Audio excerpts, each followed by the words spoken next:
The rifle felt wrong in Corporal Elena Vasquez's hands, not because she couldn't handle the weight, but because everyone watching expected her to drop it. "Again," barked Sergeant Morrison, his weathered face twisted into its permanent scowl. Sweat dripped down Elena's spine despite the cool morning air at Fort Henderson. Around her, the other soldiers in her unit shifted uncomfortably, some avoiding eye contact, others wearing expressions that ranged from pity to barely concealed amusement. Elena raised the M4 carbine, steadied her breathing, and squeezed the trigger. The shot echoed across the firing range. Through her scope, she watched the bullet punch through the target's center ring, her 10th consecutive bullseye. "Lucky shot," muttered Private Thompson from behind her. A few others chuckled. Morrison walked over to examine the target, his boots crunching on the gravel. Elena knew what he'd find a tight grouping that would make any marksman proud. She'd been outperforming half the unit since her arrival 6 months ago, but it never seemed to matter. "Adequate," Morrison said, returning to the group. "But marksmanship isn't everything in combat. When bullets start flying and your squad mates are counting on you, can you carry a wounded soldier to safety? Can you haul ammunition under fire? Can you, with respect, Sergeant," Elena interrupted, her voice steady despite the heat rising in her cheeks. "I've completed every physical fitness test ahead of schedule. My scars, your scores are fine for a supply clerk or a radio operator." Morrison's eyes narrowed. "But you requested a combat assignment, infantry. That means you need to prove you can handle the real deal, not just paper targets." Elena felt the familiar knot in her stomach, the same one she'd carried since childhood, when her father told her she was too delicate for sports, when her high school counselor suggested she consider more appropriate career paths, when the recruiter had tried to steer her toward administrative positions. "I can handle it," she said quietly. "Can you?" Morrison stepped closer. "Because next week we're deploying to Kandahar province. Real missions, real threats. If someone gets hit and needs evacuation, I need soldiers who can carry them. Not someone who might collapse halfway to the extraction point." The silence stretched between them like a chasm. Elena's hands clenched into fists at her sides. She'd trained harder than anyone else here, pushed herself beyond every limit, but still they saw only her 5'4" frame, her lean build, her gender. "Give me a chance to prove myself," she said finally. Morrison studied her for a long moment. Then his lips curved into something that might have been a smile on a less cruel face. "All right, Vasquez. You want to prove yourself? Fine. Tomorrow morning, 0600 hours, full combat simulation. If you can complete the course carrying a wounded soldier," he gestured to Private Jackson, a linebacker-sized man who had to weigh at least 200 pounds, "then maybe we'll talk about your deployment status." Elena's heart hammered against her ribs. The course Morrison was referring to was brutal 3 miles of rough terrain with obstacles designed to simulate battlefield conditions. She'd run it solo dozens of times, but never while carrying another person's full body weight. "Deal," she said without hesitation. Morrison's eyebrows rose slightly. "Deal? You understand what you're agreeing to, soldier? If you fail and you will fail, you'll be transferred to communications, permanently." "I understand." "Good, because half your unit will be watching. If you collapse out there, if you quit, everyone will know that combat isn't a place for people like me." Elena finished. "I'll be there at 0600, Sergeant." As the group dispersed, Elena felt the weight of their stares and heard the whispered conversations. Jackson approached, his expression unreadable. "You sure about this, Vasquez?" His voice held. No mockery, only concern. "That course is a monster even without carrying dead weight. And Morrison's going to make sure I don't make it easy on you." Elena met his eyes. "I'm sure." Jackson nodded slowly. "All right then. But just so you know, I think you're tougher than they give you credit for." It was a small kindness, but Elena held on to it as she walked back to the barracks. Around her, Fort Henderson buzzed with its usual activity vehicles rumbling past. Drill sergeants shouting orders, the constant hum of military life. But for Elena, everything felt muted, distant.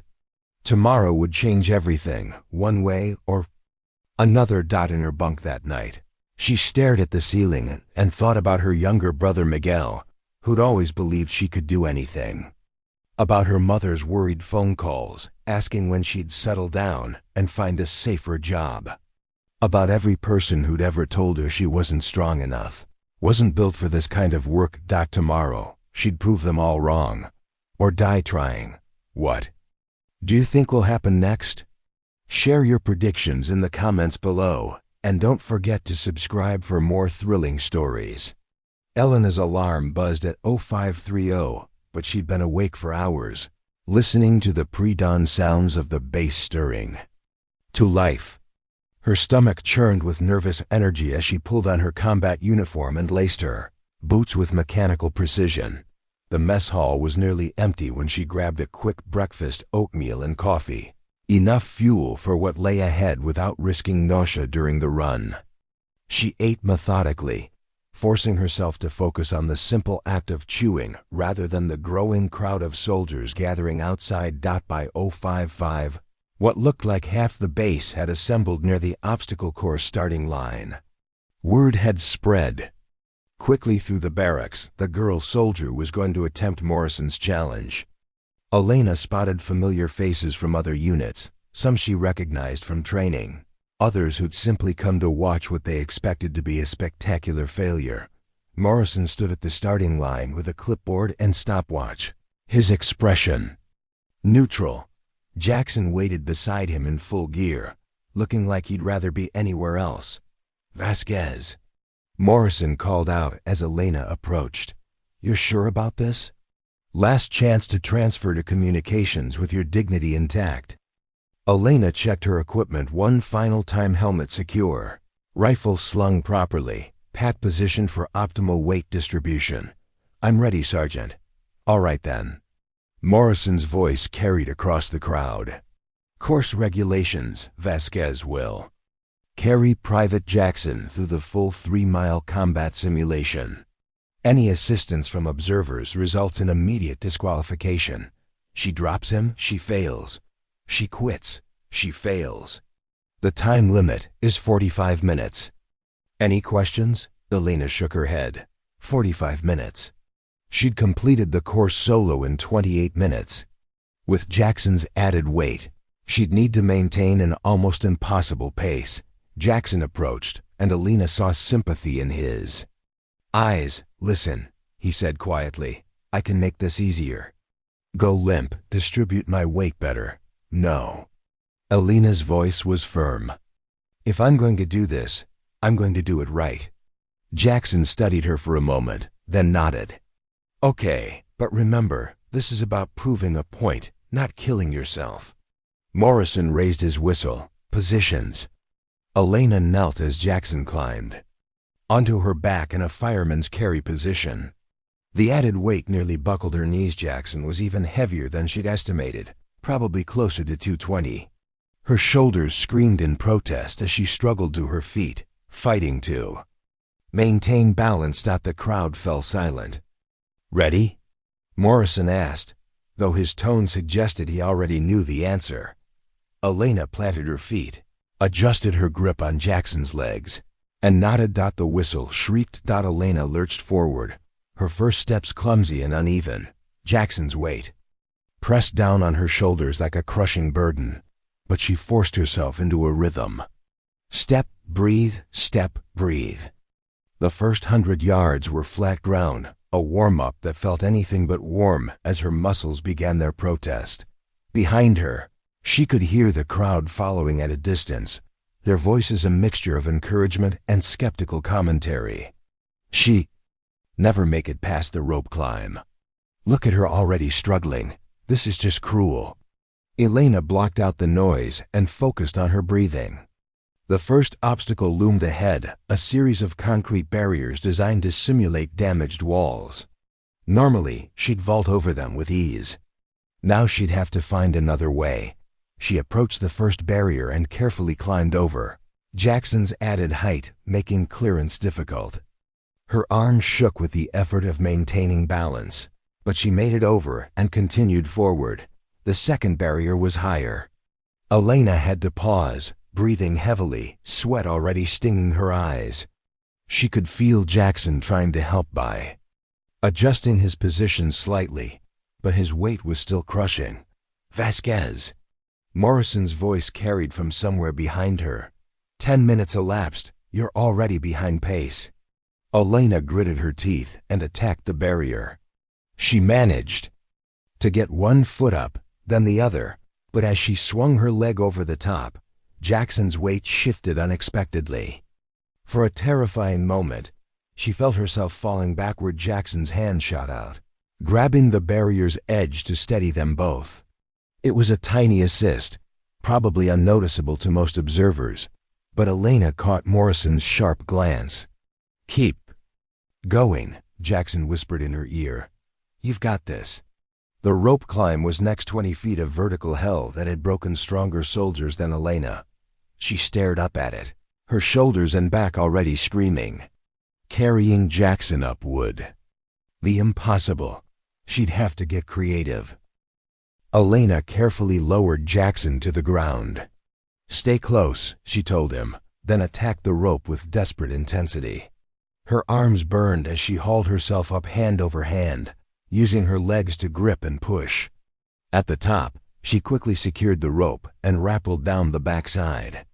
"Time hack," she called to Jackson, who immediately resumed his position on her back. Morrison frowned but said nothing. Technically, she hadn't violated any rules. Mile 1 complete. Elena's legs felt like jelly, but she pressed on through the mud pit. 100 yards of knee-deep water and sticky earth that grabbed at her boots like quicksand. Each step was a monumental effort. Jackson was completely soaked now, adding even more weight. 15 minutes. Morrison called. Halfway through the mud, Elena stumbled. Jackson's weight drove her to one knee, muddy water splashing up into her face. For a moment, the temptation to quit was overwhelming. Her body was already pushed beyond its limits, and she still had 2 miles to go. But then she heard a voice from the crowd, Private Chun from her unit, yelling, "Come on, Vasquez. You've got this." Elena planted her hands in the mud and forced herself back to her feet. Jackson readjusted his grip, and they continued forward. The wire crawl was next 50 yards under barbed wire, with live ammunition firing overhead, blanks. But the psychological effect was real. Elena had to army crawl on her belly while Jackson rode on her back, his weight pressing her into the dirt with each movement. 22 minutes. Morrison's voice was incredulous now. Elena emerged from the wire covered in mud and scratches, her uniform torn in several places. Her vision blurred with exhaustion, but the hardest part was still ahead. The final mile included a rock wall, tire obstacles, and a simulated building clearing that would test every remaining ounce of strength. "You okay?" Jackson asked as Elena paused to catch her breath. She couldn't speak, just nodded and kept moving. The rock wall loomed 15 feet high, covered in handholds that were slippery with morning dew. Elena stared up at it, knowing this would be her breaking point. There was no way to carry Jackson up a vertical climb, but as she approached the wall, she noticed something, a pile of rope coiled at its base. Not part of the official course equipment. Someone had left it there. Elena looked back at the crowd and caught Private Chun's eye. He gave her the slightest nod. Working quickly, Elena fashioned a makeshift pulley system. She climbed the wall first, then used the rope to haul Jackson up after her. It was borderline cheating, but Morrison said nothing. 35 minutes. He called out, and Elena heard genuine surprise in his voice. The final obstacles passed in a blur of pain and determination. Tire runs that made her legs feel like lead. Balance beams that tested her coordination while carrying Jackson's weight. A simulated building clearing where she had to navigate tight spaces and sudden turns. With 500 yards to go, Elena's body began to shut down. Her vision tunneled, and she could barely feel her legs. Jackson was saying something, but she couldn't make out the words over the roaring in her ears. She stumbled again, this time nearly going down completely. The finish line was visible now, Morrison standing with his stopwatch. The crowd pressed close to see the outcome. "Come on, Elena," Jackson's voice cut through her exhaustion. 200 yards, you can do this." Elena found some final reserve of strength she didn't know she possessed. Her steps became more confident, her breathing more controlled. The crowd was cheering now, not mocking, but actually encouraging her. 50 yards, 25 yards, 10 yards. Elena crossed the finish line and immediately collapsed to her knees, Jackson rolling off her back. She couldn't breathe, couldn't see, couldn't think. Her entire world had narrowed to the simple act of not passing out. Time. Morrison's voice seemed to come from very far away. 43 minutes, 15 seconds. A cheer went up from the crowd. Elena felt hands helping her to her feet, voices congratulating her, but everything felt distant and unreal. Morrison approached, his expression unreadable. "Well, Vasquez, I have to admit, I didn't think you'd make it past the first mile." Elena managed to lift her head. Does this mean? "It means," Morrison said slowly, "that maybe I was wrong about your combat readiness. The tension is building. If you're enjoying this story, hit that like button and let me know in the comments which character you're rooting for. Your support helps me create more incredible stories like this one." 3 weeks later, Elena found herself stepping off a transport plane into the blazing heat of Kandahar airfield, Afghanistan. The air shimmered with heat waves, and dust seemed to coat everything within minutes of arrival. The sprawling base stretched out before her, a temporary city of concrete barriers, prefab buildings, and constant activity. Her unit, Bravo Company, had been assigned to Forward Operating Base Chapman, a smaller outpost about 50 miles northeast of Kandahar. Their mission was patrol and reconnaissance hunting for insurgent activity along supply routes used by coalition forces. Morrison had kept his word. Elena's performance at the obstacle course had earned her a combat assignment, though she could tell he still harbored doubts. During the weeks of pre-deployment training, he'd pushed her harder than anyone else, testing her endurance and resolve at every opportunity. Now, as she shouldered her pack and followed the rest of her squad toward their assigned quarters, Elena felt a mixture of pride and apprehension. She'd proven she belonged here, but the real test was just beginning. "Welcome to paradise," Jackson said, appearing beside her with his characteristic grin. He'd become an unlikely ally since the obstacle course, often defending her when other soldiers made disparaging comments. Their quarters at Fob Chapman were Spartan, a concrete building divided into small rooms housing 4 soldiers each. Elena found herself bunking with Jackson, Chun, and a new arrival named Rodriguez, a quiet medic from El Paso. The base itself was a study in controlled chaos. Surrounded by high concrete walls topped with razor wire, it housed about 200 soldiers along with support personnel. Guard towers anchored each corner, manned by snipers who maintained constant vigilance over the surrounding terrain. "Listen up," Morrison addressed the squad during their first briefing. "This isn't training anymore. The Taliban controls most of the territory outside this wire. They know our patrol routes, our timing, our weaknesses. Stay alert, follow protocols, and watch each other's backs." Elena studied the maps spread across the table. Their area of operations covered 30 square miles of harsh terrain, rocky hills, narrow valleys, and scattered villages where coalition forces were only marginally welcome. "Vasquez," Morrison continued, "you'll be carrying extra medical supplies. Your size makes you harder to spot, so you'll often take points during reconnaissance." Elena nodded, understanding the implied message. Her smaller stature, which had been considered a liability during training, was now being positioned as an advantage. Their first patrol came 2 days later. Elena woke before dawn, the pre-mission. Routine now automatic gear check, weapon inspection, final briefing. The air was still cool, but she knew that would change quickly once the sun rose. The patrol consisted of 8 soldiers, Morrison leading, Elena on point, Jackson and Chun providing security, Rodriguez handling medical duties, and 3 others from their extended unit. Their mission was simple in theory: patrol a 6-mile route, checking for signs of insurgent activity, particularly evidence of IED placement along the main supply road. Elena stepped outside the base's main gate for the first time since arriving. The landscape was alien barren hills dotted with sparse vegetation, ancient stone walls marking abandoned terraces, and in the distance, mountains that looked like sleeping giants. "Stay 20 meters behind Vasquez," Morrison instructed the team through their radio headsets. "She calls out obstacles, we respond accordingly." Elena began walking, every sense heightened. The silence was deceptive in this terrain. Threats could come from any direction.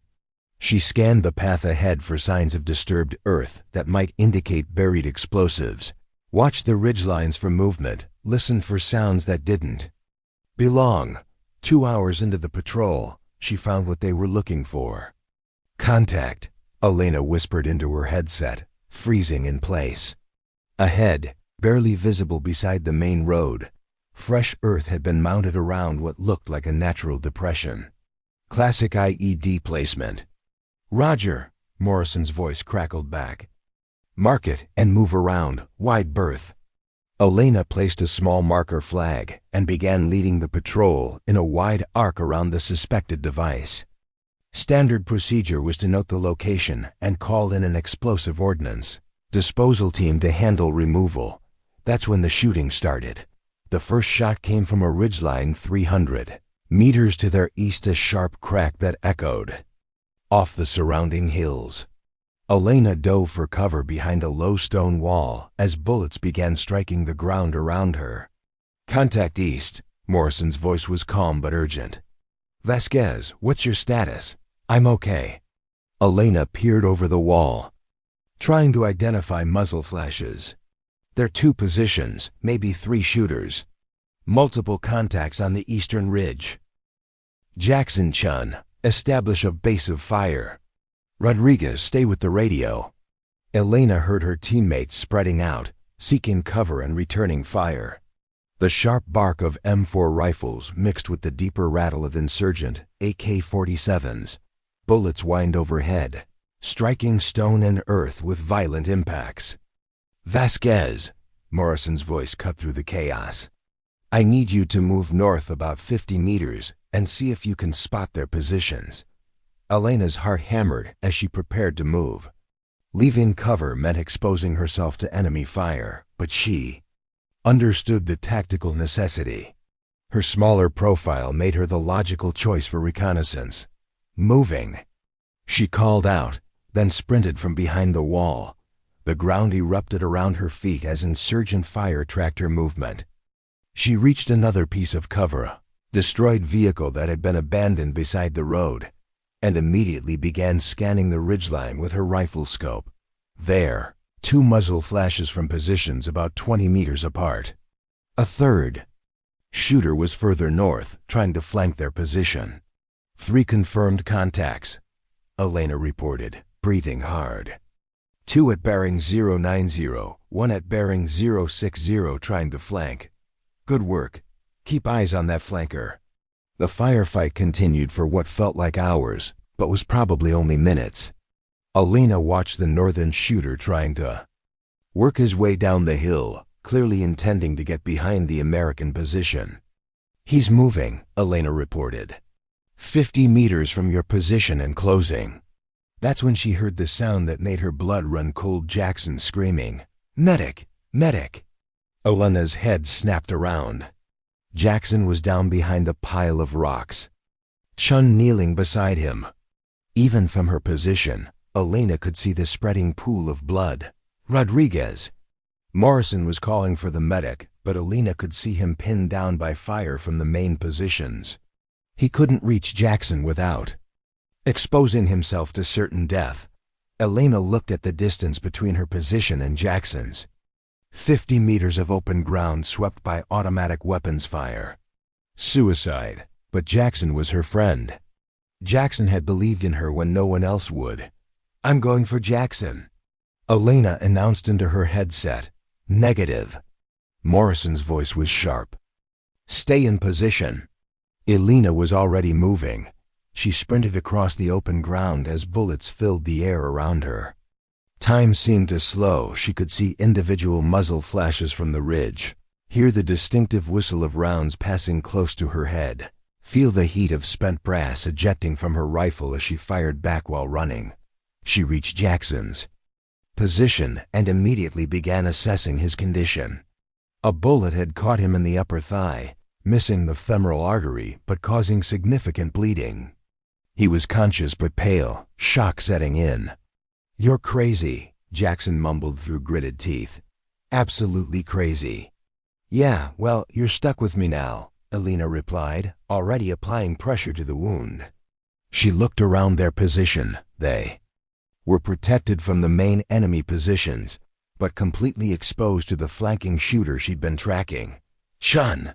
She called to the other soldier. "Where's that flanker? I lost him." "He could be anywhere." Elena felt the familiar knot of fear in her stomach, but pushed it aside. Jackson needed evacuation, and the only way out was back across that killing field to where Rodriguez waited with the medical supplies. She keyed her radio. "I need covering fire." "I'm bringing Jackson back, Vasquez. That's impossible." Morrison's voice crackled back. "Wait for the flanker to be neutralized." Elena looked at Jackson's pale face, saw the way his breathing was becoming shallow. He was going into shock.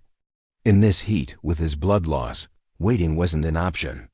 "Jackson, I need you to stay conscious. Can you do that?" Jackson managed a weak smile. "Do I have a choice?" Elena positioned herself for a fireman's carry, just like she'd practiced with him weeks ago at Fort Henderson. But this time, bullets were flying and a man's life hung in the balance. "Chun, give me everything you've got on those ridge positions. When I move, keep them busy." Elena hoisted Jackson onto her back, his weight familiar but infinitely more precious. Now his blood soaked through her uniform, warm against her skin. "Ready?" she asked. Chun nodded, raising his rifle. "Go." Elena ran harder than she'd ever run in her life. Bullets struck the ground all around her, kicking up small explosions of dirt and stone. Behind her, Chun's rifle chattered as he poured suppressing fire at the enemy positions. Elena could hear Morrison and the others joining in, their combined firepower forcing the insurgents to take cover.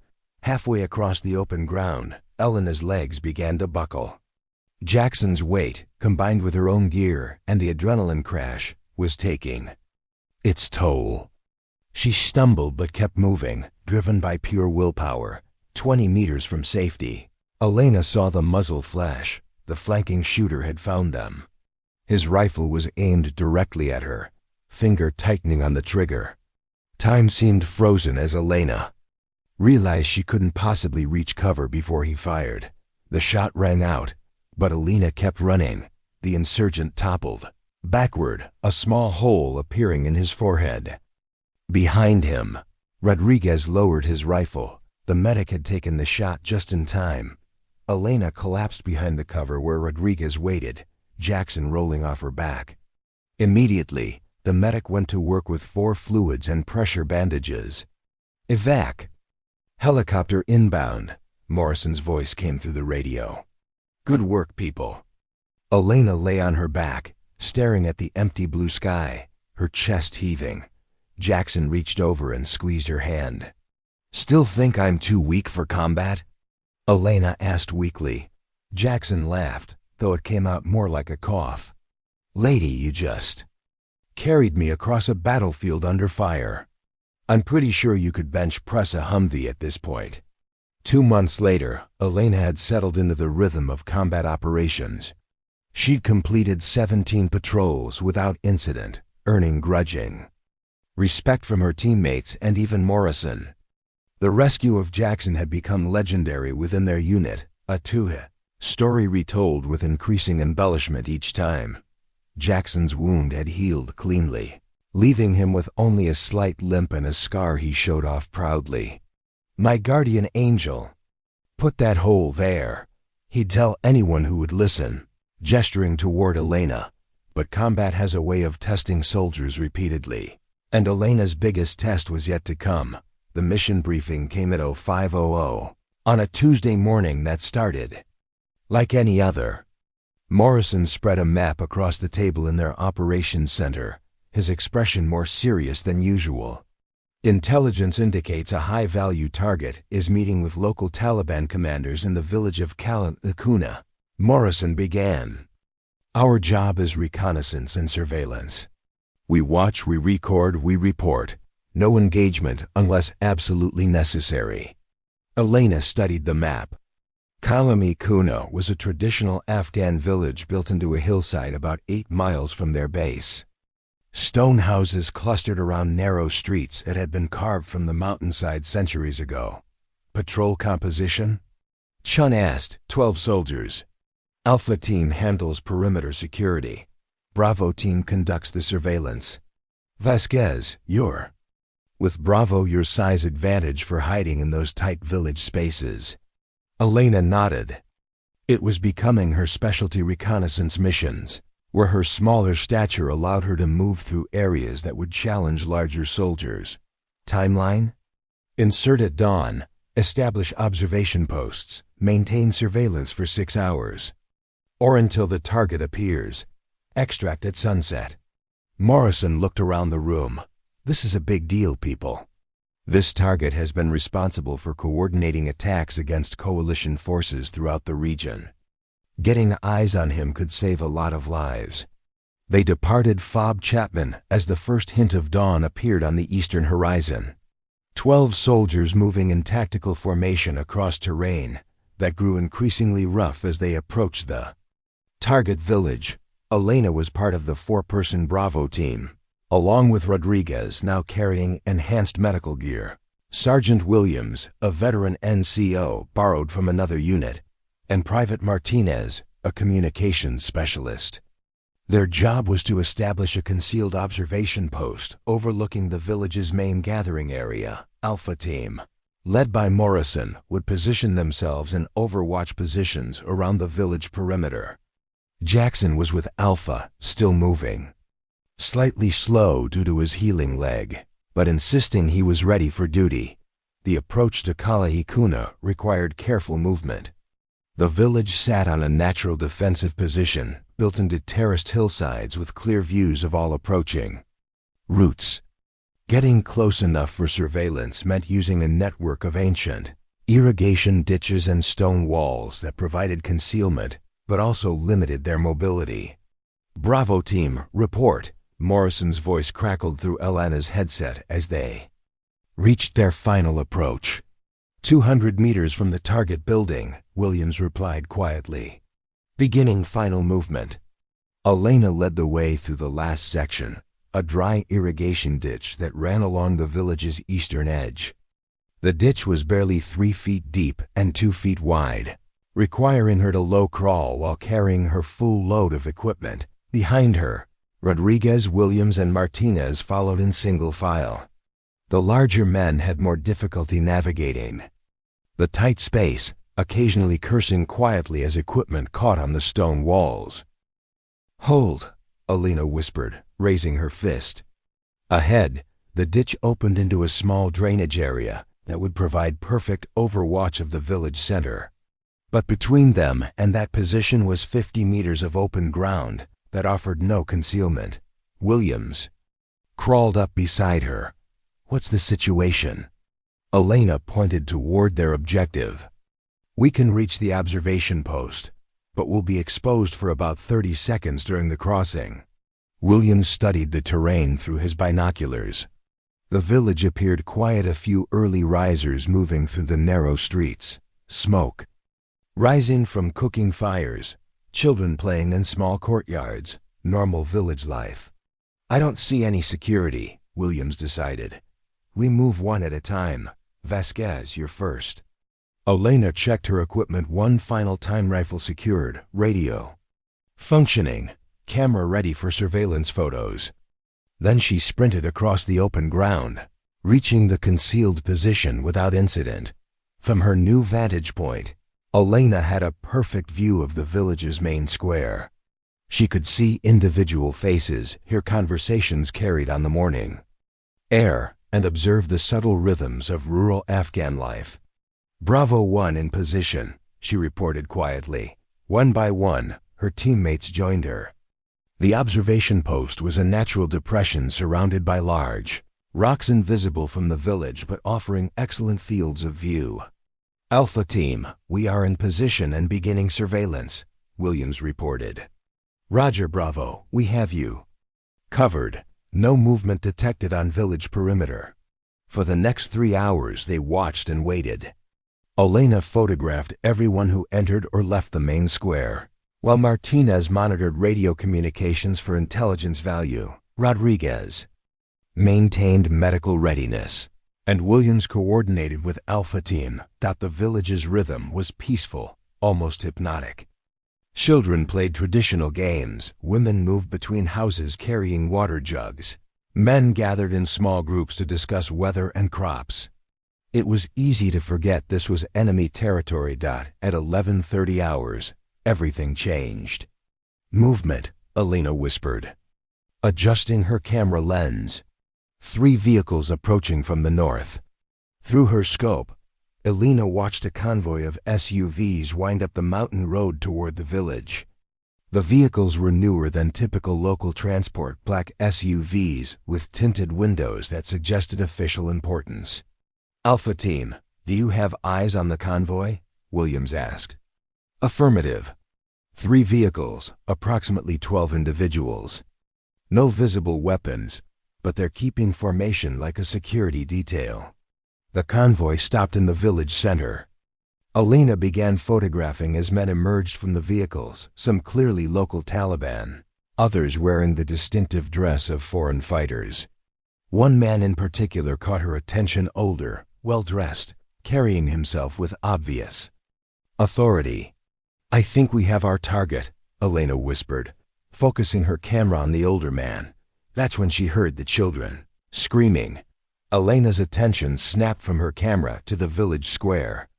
Something was wrong. People were running, pointing toward the southern edge of the village where smoke was beginning to rise. What's happening? Williams asked, also noticing the commotion. Through her binoculars, Elena could see the source of the panic. The southern edge of the village was on fire, not the controlled cooking fires they'd been observing, but actual structural fires spreading from house to house. There's a fire, Elena reported. It's spreading fast. Probably a cooking accident. Martinez said dismissively. Not our problem. But Elena kept watching, and what she saw made her blood run cold. The fire wasn't spreading randomly, it was moving in a pattern, house to house, too deliberate to be accidental. And in the smoke, she could see figures moving with military precision. This isn't an accident, Elena said urgently. Someone's burning the village systematically. Williams grabbed his binoculars and focused on the fire air. After a moment, his face went pale. Jesus, those are coalition forces down there. Elena felt her stomach drop. What? I can see the gear, the movement patterns. That's a military unit conducting a search and destroy operation. The pieces clicked into place with horrible clarity. Elena's unit wasn't the only one with intelligence about the high-value target. Another unit, probably special operations, had been tasked with a more direct approach. They were burning the village to force the target into the open. Alpha Team, Williams called urgently. We have coalition forces conducting operations in the village. Request immediate coordination to prevent friendly fire incidents. Morrison's Response was immediate and chilling. Negative, Bravo. We have no knowledge of coalition operations in this area. Elena watched through her scope as the systematic destruction continued. Houses burned, civilians fled in panic and in the smoke. And chaos, she could see muzzle flashes, people were shooting. There are civilians down there, Elena said, her voice tight with growing horror. Children, families, they're caught in the middle. Not our mission, Williams replied. But his voice lacked conviction. Elena kept watching, and what she saw next made her decision for her. In the narrow street below, a group of children, maybe 8 or 10 years old, were trapped between the advancing flames and what looked like armed men in military gear. The children were huddled against a stone wall, crying, with nowhere to run. I have to help them, Elena said, already moving toward the edge of their position. Negative, Williams grabbed her arm. Our orders are surveillance only, no engagement. Elena looked at Williams, then back at the trapped children. The flames were getting closer, and she could hear their terrified screams even from 200 meters away. Those are kids, Elena said simply. It's not our mission. Elena looked Williams in the eye. It's my mission now. Before he could stop her, Elena was moving. She sprinted down the hillside toward the village, abandoning all pretense of concealment. Behind her, she could hear Williams frantically calling for Alpha Team support. But Elena was focused entirely on reaching those children. The village was chaotic. Smoke filled the narrow streets, making visibility poor and breathing difficult. Elena could hear shouting in multiple languages: Pashto, English, Arabic, as various groups tried to coordinate or escape. She reached the street where she'd seen the children and found them still huddled against the wall. But now the situation was even worse. There weren't just 8 children. There were 12, ranging in age from maybe 5 to 15 years old. And they weren't just trapped by fire. 3 armed men in military gear were advancing on them, weapons raised. Elena's blood turned to ice as she realized these weren't coalition forces at all. The gear was wrong, the weapons were wrong, and their tactical movement suggested they were hunting civilians, not conducting a military operation. Insurgents. They'd used the cover of the chaos to enter the village and were now systematically eliminating witnesses to the high-value target meeting. Hey, Elena shouted, raising her rifle. The 3 men spun toward her, and Elena saw their faces clearly for the first time. Foreign fighters, definitely not Afghan locals. One of them was already turning his AK-47 toward the cowering children. Elena didn't hesitate. Her first shot took down the gunman targeting the children. Her second shot hit the man in the center. The third fighter dove for cover behind a stone wall and began returning fire. Bullets whined off the stone walls around Elena as she ducked behind a destroyed cart. The children were screaming, frozen with terror in the middle of the firefight. This way, Elena called to them in the broken Pashto she'd learned during deployment. Come to me. The older children understood and began herding the younger ones toward Elena's position. But they had to cross 10 meters of open street, while the remaining insurgent fired at anything that moved. Elena popped up from behind the cart and laid down, suppressing fire, forcing the shooter to take cover. Now, run now! The children sprinted across the street. Elena counted them as they reached her position: 12, all accounted for, but several were injured from debris and smoke inhalation. Alpha Team. Elena called into her radio. I have 12 civilian children in the village. Center, need immediate extraction support. Morrison's voice crackled back through static and gunfire. Vasquez, what's your status? We're taking fire from multiple positions. That's when Elena realized the full scope of what was happening. This wasn't just a random attack, it was a coordinated ambush. The insurgents had used the high-value target meeting as bait, knowing coalition forces would respond. Now they had multiple teams trapped in the village while they controlled the high ground. Multiple hostiles in the village, Elena reported. I have civilian children who need evacuation, but we're pinned down." Elena looked at the 12 scared faces surrounding her. The youngest was a little girl, maybe 5 years old, who reminded Elena heartbreakingly of her niece back home. The oldest was a boy of about 15 who was trying to comfort the younger children despite his own obvious terror. The building next to them caught fire, adding to the smoke and chaos. Elena knew they couldn't stay here. The insurgents would eventually flank their position, and the fire was spreading rapidly. "Listen to me," Elena said to the oldest boy in her broken Pashto. "We have to move. Stay close to me. Keep the little ones between us. Understand?" The boy nodded, his eyes wide, but determined. Elena keyed her radio again. "All Alpha positions. I'm moving 12 civilians to extraction point Bravo. Need to cover fire in 30 seconds. Negative, Vasquez." Morrison's voice was strained. "We're heavily engaged. Cannot provide support." Elena looked at the children, then at the smoke-filled street they'd have to cross. 300 meters to reach the edge of the village where helicopter extraction might be possible. 300 meters through a war zone with 12 children depending on her. She thought about the obstacle course back at Fort Henderson, carrying Jackson's weight while everyone watched and expected her to fail. This was the same thing, except the stakes were infinitely higher. "We're going," Elena told the children. "Stay together, do exactly what I say." Elena led them out of their hiding spot and immediately into hell. The street was a maze of smoke, debris, and sporadic gunfire. Elena moved in bounds, sprinting forward to check each intersection, then waving the children forward when it was clear. The older boy helped by carrying one of the smaller children, and Elena found herself carrying Tua, little girl on her back and a boy with an injured leg in her arms. 50 meters from their starting point, they ran into more insurgents. Elena saw the muzzle flash an instant before the bullet struck the wall next to her head. She immediately pushed the children into a doorway and returned fire, but she was outnumbered and outgunned. "Stay down," she ordered the children, then keyed her radio in desperation. "Any friendly forces? This is Bravo 4 with 12 civilian children. We are taking fire at RID reference. Elena." The voice wasn't coming through her radio, it was Jackson's voice, and it was coming from the rooftop above them.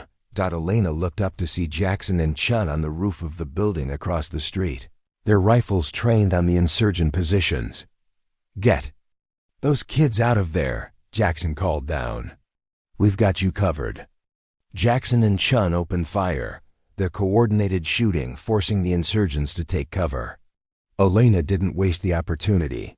"Move now."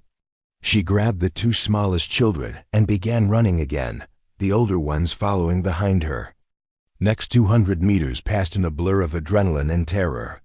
Elena's legs burned from carrying the extra weight, her lungs seared from smoke inhalation, and her ears rang from constant gunfire. But somehow, Jackson and Chun managed to leapfrog from position to position, providing overwatch as Elena led the children through the maze of burning buildings. They reached the village edge just as Elena's strength was giving out. Her legs buckled, and she fell to her knees, the 2 children she'd been carrying tumbling safely onto the grass beside her. "Helicopter inbound," Chun's voice carried across the noise. 30 seconds. Elena looked back at the 12 children. They were all accounted for, all alive, though several were injured and all were traumatized. The oldest boy was still helping to comfort the younger ones, showing the kind of courage that Elena found humbling. The evacuation helicopter appeared over the ridgeline, its rotors beating the air with mechanical thunder. Elena had never heard a more beautiful sound. As the helicopter landed and medics rushed to help with the children, Elena felt hands lifting her to her feet. Jackson and Chun had reached their position. "You crazy, beautiful, insane woman," Jackson said, grinning despite the soot covering his face. "Do you have any idea what you just did?" Elena looked back at the burning village, then at the children being loaded onto the helicopter. I did what anyone would do. No, Chun said quietly. You did what only you would do. Most people would have followed orders and stayed put. As the helicopter lifted off with its precious cargo, Elena felt a hand on her shoulder. She turned to find Morrison approaching, his expression unreadable. Vasquez, Morrison said simply. We need to talk. Elena's heart sank. She disobeyed direct orders, abandoned her mission, and exposed her unit to additional risk. She was probably looking at court-martial, discharge, maybe even criminal charges. Sergeant, I know Morrison held up a hand. Those 12 children are alive because of you. The intelligence photos you took before the chaos started just identified 2 high-value targets we've been hunting for months. And your actions in the village demonstrated the kind of courage and quick thinking that saves lives. Elena stared at him, not understanding. Morrison's expression softened slightly. I'm recommending you for the Bronze Star, Vasquez. And I'm recommending you for promotion to sergeant. Elena felt her knees go weak again. What? You carried 12 children out of a combat zone under fire, Morrison continued. After carrying Jackson out of an ambush, after proving yourself on every patrol for the past 2 months. I think it's time we stopped questioning whether you belong in combat. Jackson laughed and slapped Elena on the back. I told you she could bench press a Humvee. Turns out she can bench press a whole village. As they walked back toward the extraction point, Elena felt a profound sense of completion. She'd proven herself not just to Morrison and her unit, but to herself. She was exactly where she belonged, doing exactly what she was meant to do. 6 months later, Elena stood in the Pentagon's Hall of Heroes, wearing her dress uniform and feeling somewhat overwhelmed by the ceremony unfolding around her. The Bronze Star was heavy on her chest, heavier with meaning than with actual weight. Her family had flown in from Texas for the ceremony. Her mother sat in the front row, dabbing at her eyes with a tissue, while her brother Miguel beamed with obvious pride. Even her father was there, looking somewhat stunned by the turn of events. Corporal, excuse me, Sergeant Vasquez, the general conducting the ceremony said with a slight smile, showed extraordinary courage and selfless devotion to duty. Her actions resulted in the successful evacuation of 12 civilian children from an active combat zone and the elimination of multiple enemy combatants threatening those children. Elena tried to focus on the general's words, but her mind kept drifting to other moments. Jackson's grin when the helicopter landed. The oldest Afghan boy's brave attempts to comfort the younger children. Morrison's face when he told her she belonged in combat. After the ceremony, Elena found herself surrounded by family, fellow soldiers, and reporters. The story of the soldier who carried 12 children to safety had captured public attention, but Elena still felt uncomfortable with the hero label.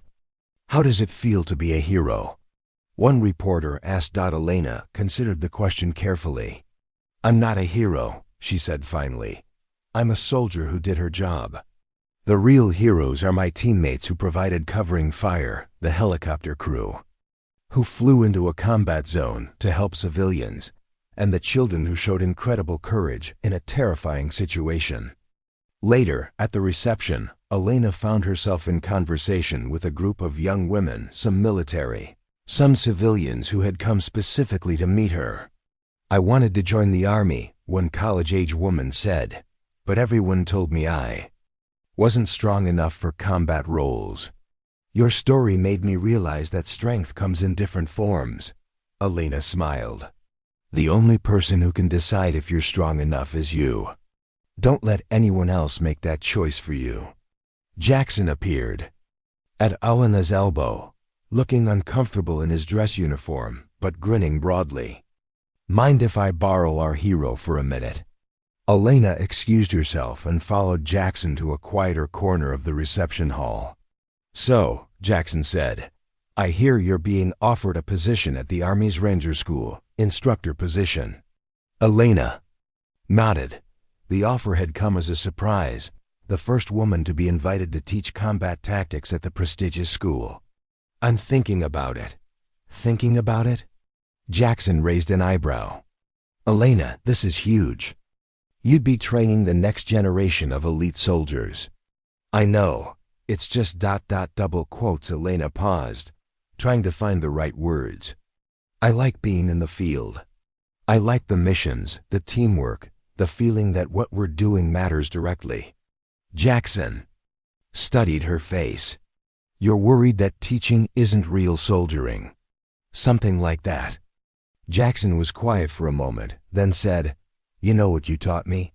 That courage isn't about size or strength. It's about doing what's right, even when it's difficult or dangerous. If you can teach that to future soldiers, if you can help them understand that anyone can be strong enough if they're determined enough, imagine how many lives you might save. Elena looked around the reception hall, at the young women who had approached her, at the military officials discussing her future, at her family beaming with pride. Plus, Jackson added with a grin, I hear the obstacle course at Ranger School is pretty challenging. They could probably use someone who knows how to carry heavy weights over long distances. Elena laughed. You're never going to let me forget that, are you kidding? I'm going to tell that story until we're both old and gray. My grandchildren are going to be sick of hearing about the day Elena Vasquez carried me across a battlefield. 6 weeks later, Elena found herself standing in front of 30 Ranger candidates at Fort Benning, Georgia. They were all bigger than her, all stronger than her in terms of raw physical power, and all looking somewhat skeptical about what this small woman could possibly teach them. My name is Sergeant Elena Vasquez, she began, her voice carrying clearly across the training area. I know what some of you are thinking. What can someone my size teach you about combat? She paused, looking each candidate in the eye. I'm here to teach you that in combat, your mind is your most important weapon. Your determination, your greatest strength. And your willingness to put others before yourself is what makes you a soldier worth following. She gestured toward the obstacle course behind her, the same type of course where she'd first proven herself to Morrison. Today, we're going to run this course. But we're not running it alone. You're going to partner up, and one of you is going to carry the other the entire way. Then you're going to switch and do it again. Murmurs rippled through the group. Elena smiled. The point isn't to prove you're strong. The point is to prove you're strong enough when it matters. Because someday, you might find yourself carrying wounded teammates, or evacuating civilians, or doing something that seems impossible but absolutely has to be done. She walked to the starting line of the play course. I'll demonstrate with Instructor Jackson here. Jackson appeared beside her, still grinning that same infectious grin. Ready to do this again? Elena hoisted Jackson onto her back in the familiar fireman's carry position. Even after all these months, his weight was substantial, but now it felt manageable, not because Elena was stronger, but because she understood that she was strong enough. The key, Elena called out as she began running the course, isn't being the biggest or the strongest. The key is refusing to quit when people are counting on you. She completed the course in respectable time, Jackson cheering her on from his position on her back. When she crossed the finish line, the Ranger candidates were no longer looking skeptical. Questions? Elena asked, breathing hard but standing tall. One candidate raised his hand. Sergeant, how do you know when you're strong? Enough? Elena smiled, thinking of 12 Afghan children, of Jackson bleeding in the dirt, of Morrison's grudging respect, of all the people who had told her she wasn't built for this kind of work. You're strong enough, she said simply, when you stop asking if you're strong enough and start asking what needs to be done. 2 years later, Elena received a letter that made her cry. It was written in careful English by a young man named Ahmad, the 15-year-old boy who had helped her care for the younger children during their escape from the burning village in Afghanistan. He was now 17, living in a refugee resettlement program in Canada, and attending high school. Sergeant Vasquez, the letter began, I wanted you to know that all 12 children you saved are doing well. The little girl you carried on your back, Fatima, asks about you often.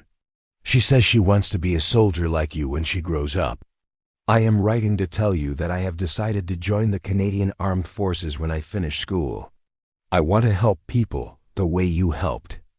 U.S. You showed me that being brave isn't about being the biggest or strongest person. It's about doing what's right, even when you're scared. Thank you for carrying us to safety. Thank you for showing us that there are still heroes in the world. Elena folded the letter carefully and put it in her desk drawer next to her bronze star citation. Then she walked outside to where her current class of Ranger candidates was struggling through the obstacle course, learning the same lessons she'd learned years ago at Fort Henderson. Jenkins, she called to a smaller candidate who was falling behind. Remember, it's not about being the strongest. It's about being strong enough when it matters. Jenkins nodded and pushed harder, his partner's weight secure on his back. Elena smiled. The lesson was spreading, one soldier at a time. And somewhere in Canada, a young man named Ahmad was preparing to carry forward the same message, that courage comes in all sizes, and heroes are made not by their physical strength, but by their refusal to give up when others are counting on them. She thought about her journey from that first day at Fort Henderson, when Morrison questioned whether she belonged in combat, to this moment, training the military's elite forces. It had been a long road, marked by challenges and doubts, moments of triumph and terror, but she wouldn't change any of it. Because along the way, she'd learned the most important lesson of all, that the measure of a soldier isn't their size or strength, but their willingness to carry others when they can't carry themselves. And Elena Vasquez had proved, beyond any doubt, that she was strong enough to carry anyone, anywhere, when it mattered most. What did you think of this thrilling journey? Share your favorite moment in the comments below. If you enjoyed this story, please subscribe and hit the notification bell so you never miss our latest tailies. What kind of story would you like to hear next?